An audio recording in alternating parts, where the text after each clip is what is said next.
ಇಂದಿನ ವಿಡಿಯೋ ವಿಷ್ಣು ಸಹಸ್ರನಾಮ ಸ್ತೋತ್ರದ 105ನೇ ಶ್ಲೋಕದ ಕುರಿತಾಗಿದೆ.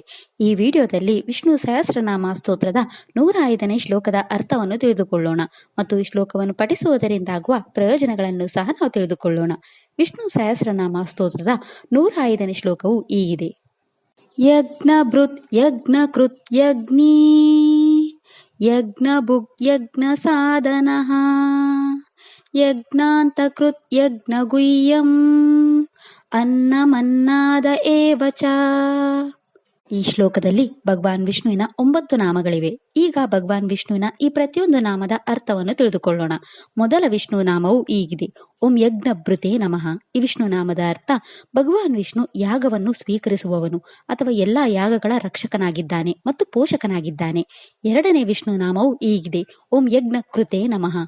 ಈ ವಿಷ್ಣು ನಾಮದ ಅರ್ಥ ಭಗವಾನ್ ವಿಷ್ಣು ಯಾಗವನ್ನು ಸೃಷ್ಟಿಸಿದವನು ಅಥವಾ ಜಗತ್ತಿನ ಆದಿ ಮತ್ತು ಅಂತ್ಯದಲ್ಲಿ ಯಾಗವನ್ನು ನೆರವೇರಿಸುವವನಾಗಿದ್ದಾನೆ. ಮೂರನೇ ವಿಷ್ಣು ನಾಮವು ಹೀಗಿದೆ. ಓಂ ಯಜ್ಞಿನೇ ನಮಃ. ಈ ವಿಷ್ಣು ನಾಮದ ಅರ್ಥ ಭಗವಾನ್ ವಿಷ್ಣು ಯಾಗದ ಮುಖ್ಯಸ್ಥನಾಗಿದ್ದಾನೆ ಅಥವಾ ಯಾಗದ ಪ್ರಧಾನ ಹಾಗೂ ಯಾಗದ ಒಡೆಯನಾಗಿದ್ದಾನೆ. ನಾಲ್ಕನೇ ವಿಷ್ಣು ನಾಮವು ಹೀಗಿದೆ. ಓಂ ಯಜ್ಞ ಭುಜೇ ನಮಃ. ಈ ವಿಷ್ಣು ನಾಮದ ಅರ್ಥ ಭಗವಾನ್ ವಿಷ್ಣು ತನ್ನ ಭಕ್ತರನ್ನು ತಲುಪಲು ಯಾಗವನ್ನು ಬಳಸುವವನು ಅಥವಾ ಯಾಗದ ಫಲವನ್ನು ಸ್ವೀಕರಿಸುವವನು ಮತ್ತು ಯಾಗವನ್ನು ರಕ್ಷಿಸುವವನು. ಐದನೇ ವಿಷ್ಣು ನಾಮವು ಹೀಗಿದೆ. ಓಂ ಯಜ್ಞ ಸಾಧನಾಯ ನಮಃ. ಈ ವಿಷ್ಣು ನಾಮದ ಅರ್ಥ ಭಗವಾನ್ ವಿಷ್ಣು ತನ್ನನ್ನು ಪಡೆಯುವ ಮಾರ್ಗವಾಗಿ ಯಾಗವನ್ನು ಸೂಚಿಸುವವನು. ಆರನೇ ವಿಷ್ಣು ನಾಮವು ಹೀಗಿದೆ. ಓಂ ಯಜ್ಞಾಂತ ಕೃತೆ ನಮಃ. ಈ ವಿಷ್ಣು ನಾಮದ ಅರ್ಥ ಭಗವಾನ್ ವಿಷ್ಣು ಯಾಗದ ಫಲವನ್ನು ವೃದ್ಧಿಸುವವನು ಅಥವಾ ಯಾಗದ ಅಂತಿಮ ಗುರಿ ಮತ್ತು ಫಲಸ್ವರೂಪನಾದವನು. ಏಳನೇ ವಿಷ್ಣು ನಾಮವು ಹೀಗಿದೆ. ಓಂ ಯಜ್ಞ ಗುಹ್ಯಾಯ ನಮಃ. ಈ ವಿಷ್ಣು ನಾಮದ ಅರ್ಥ ಭಗವಾನ್ ವಿಷ್ಣು ಯಾಗದ ರಹಸ್ಯ ಸ್ವರೂಪನಾಗಿದ್ದಾನೆ ಅಥವಾ ಸಮಸ್ತ ಯಾಗಗಳ ಸಾರಭೂತನಾಗಿದ್ದಾನೆ. ಎಂಟನೇ ವಿಷ್ಣು ನಾಮವು ಹೀಗಿದೆ. ಓಂ ಅನ್ನಾಯ ನಮಃ. ಈ ವಿಷ್ಣು ನಾಮದ ಅರ್ಥ ಭಗವಾನ್ ವಿಷ್ಣು ಆಹಾರದ ರೂಪದಲ್ಲಿರುವವನು ಅಥವಾ ಸಮಸ್ತ ಜೀವಿಗಳ ಜೀವಾಧಾರಣೆಗೆ ಆಧಾರವಾಗಿ ಎಲ್ಲೆಡೆ ವ್ಯಾಪಿಸಿರುವವನು.